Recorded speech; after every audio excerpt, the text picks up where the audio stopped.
ধানের শীষে যেমন সিলটা দিবেন ১২ তারিখে, একই সাথে আপনাকে যে দ্বিতীয় ব্যালট পেপারটি দিবে হ্যাঁ এবং না, সেখানে হ্যাঁ এর পক্ষে দয়া করে আপনারা রায় দিবেন। প্রিয় ভাই বোনেরা, আরেকটি গুরুত্বপূর্ণ বিষয় আছে।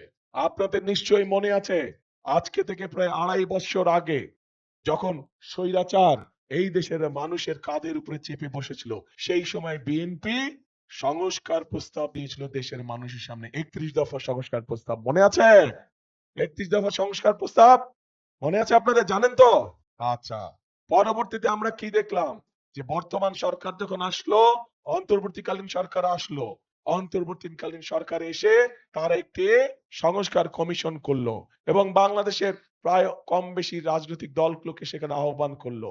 আমরাও গিয়েছি সেখানে, আমরা আমাদের সংস্কার প্রস্তাব আমরা দিয়েছি এবং মোটামুটি ভাবে সংস্কার প্রস্তাব যেগুলো আমরা দিয়েছি, যা আমরা জনগণের সামনে অনেক আগে উপস্থাপন করেছিলাম, সেইগুলাই কম বেশি ভাবে তারাও দিয়েছে। হতে পারে কোনটি ব্যাপারে আমাদের সাথে কিছু কিছু দ্বিমত আছে, কিন্তু আমাদের সাথে যদি কোনটির ব্যাপারে দ্বিমত থাকে, আমরা কোনো লুকো ছাপা করিনি। আমরা জনগণের সামনে প্রকাশ্যে বলেছি যে কোনটিতে আমরা সম্মত দিয়েছি এবং কোনটিতে আমাদের কিছু ডিসএগ্রিমেন্ট আছে, প্রকাশ্যে বলেছি। এখানে কোনো লুকো ছাপার কোনো বিষয় নাই। এখন প্রিয় ভাই বোনেরা, এই যে ১২ তারিখে যে আপনারা আপনাদের পরিকল্পনা সফল করতে যাবেন, একই সাথে আরেকটি কাজ করতে হবে।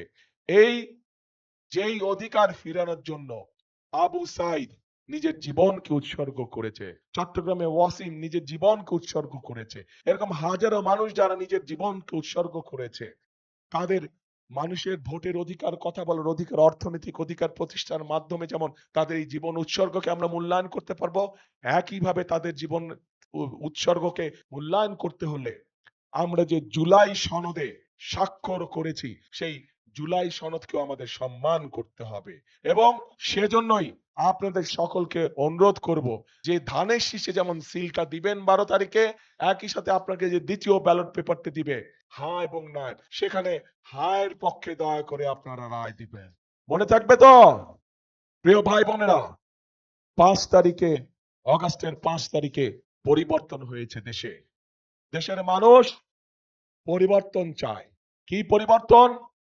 ফ্লাইওভার হবে বড় বড়, বিল্ডিং হবে বড় বড়, ঠিক আছে, হলে হবে, কিন্তু মানুষ তার নিজের ভাগ্যের পরিবর্তন চায়।